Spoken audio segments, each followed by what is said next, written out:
Sup flappers. So yesterday I put out a video saying if we can get to 10,000 subscribers before the end of the year, I will set up a proper streaming schedule and commit myself to it while also doing daily YouTube uploads. And very soon after that, you guys went completely crazy and smashed all of my previous daily sub records. But my dumbass forgot to mention in the previous video that if we're actually able to hit this 10,000 subscriber mark, that I have something very special planned for you all as well. So now you guys are directly involved in this too. This is not just about me anymore.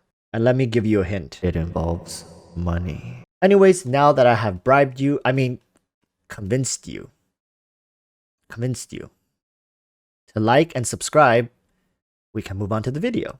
So with ZHONGLI's banner coming soon, we should also be looking at the potential of characters who might accompany him. Now this is speculation and not confirmed news, but ChongYun might be on this upcoming banner. So for those who are going to go for ZHONGLI, there is a chance you may end up with ChongYun as a byproduct. But do not be mistaken, as he is a respectable character and can be built to be a solid main or support DPS on your team. Although, do be wary that ChongYun is not going to be suited for all players and teams. So in this video, we will be tackling some reasons why he falls short of being worthy of your hard-earned resources. Starting with his skills. Things are quite standard. His elemental skill strikes the ground dealing cryo damage and then converts normal and charge attacks into cryo. ChongYun's burst skill is something straight out of a shonen anime where he summons ice blades which strikes down one at a time onto the enemy, dealing damage and then exploding to do AoE crowd damage as well. So for ChongYun to be successful as a main DPS, it will be ideal to have Constellation 1, as with the role of main DPS you will be fielding him quite often, and having just this one constellation will drastically increase his effectiveness at overall damage output.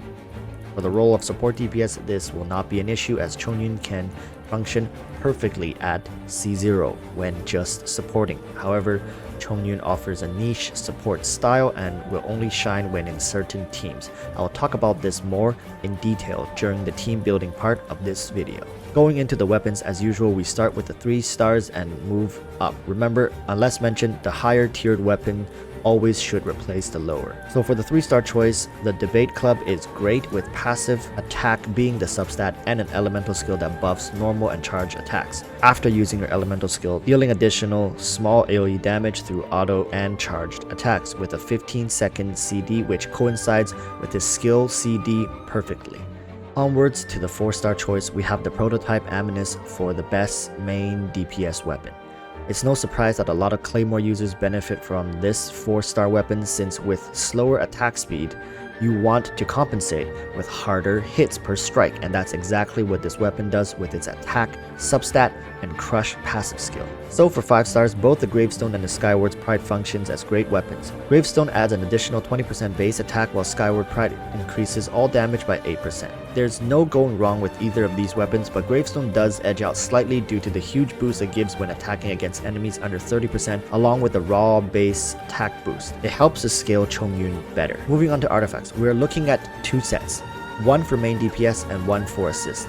As you can see on screen, main DPS should look to run 4-piece gladiators, and for support DPS you can run 2-piece gladiators and 2-piece noblesse. There is an argument to be made in here for him to be an elemental support while running 4-piece noblesse, but I think he is far from optimal to be played in that role, and there are far better options in the elemental support position. Substats should be attack percentage for everything except cup and helmet, where you'd want cryo damage percentage for cup and crit rate for helmet. The reason I do not suggest going for elemental mastery or energy recharge is because you should be playing him to be your main or support DPS, and for those roles you aim to beef up his DPS through having him deal consistent damage rather than short burst damage. If you are running him just for his burst utility, then you can go for energy recharge, but it is not advised, so don't go around telling people Walrus told you to do it, because I didn't.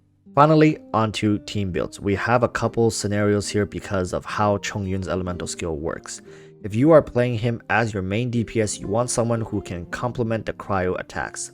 In comes XINGQIU, I think XINGQIU is going to be the best support DPS for free-to-play players who don't have Mona, followed by DIONA to be your healer. Getting Shattering Ice, you increase your crit rate against enemies that are affected by cryo or frozen. Finally, finishing with XIANGLING for elemental support. This team plays around ChongYun's strength, which is area cryo damage. XINGQIU will be dealing DPS while also applying freeze.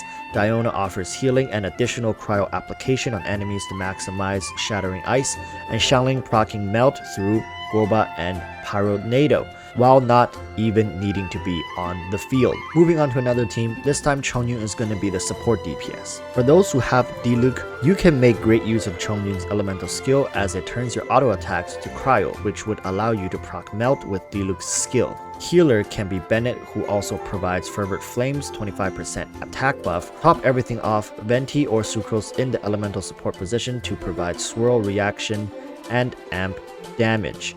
This team plays around the mechanic of Melt and Diluc's playstyle while also give huge burst damage potential through BENNETT, Venti, or Sucrose burst setup. The last team I propose is a team with FISCHL main DPS, ChongYun support DPS, DIONA healer, and Venti or Sucrose elemental support. Again, back with the Shattering Ice resonance, but this time to beef up FISCHL and give her some much welcomed crit chance. This team will take time to get used to all the skill rotations, but once you get it down, that 15% crit rate should be permanent if you rotate ChongYun skill with DIONA skill and burst. Also, FISCHL will not be stuck dealing cryo damage since she is a ranged character and can benefit from applying damage at a distance while passively applying superconduct through Oz. Venti and Sucrose at this point should be self-explanatory. Ultimately, to get the most out of ChongYun, you'd want to field him to do melt or superconduct reactions. His elemental skill is tricky to play around, but certain characters such as Diluc or BENNETT who have infused pyro elemental skills can benefit greatly. All in all, he is a niche character who facilitates certain teams well but falls short in other roles. I'd say he is not going to be worth the resources,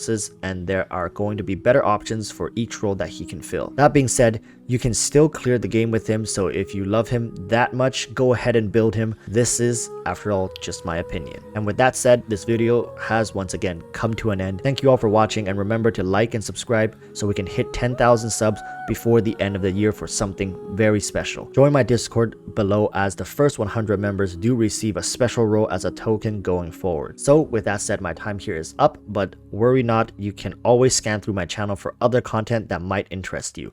And until we meet tomorrow, take care and peace.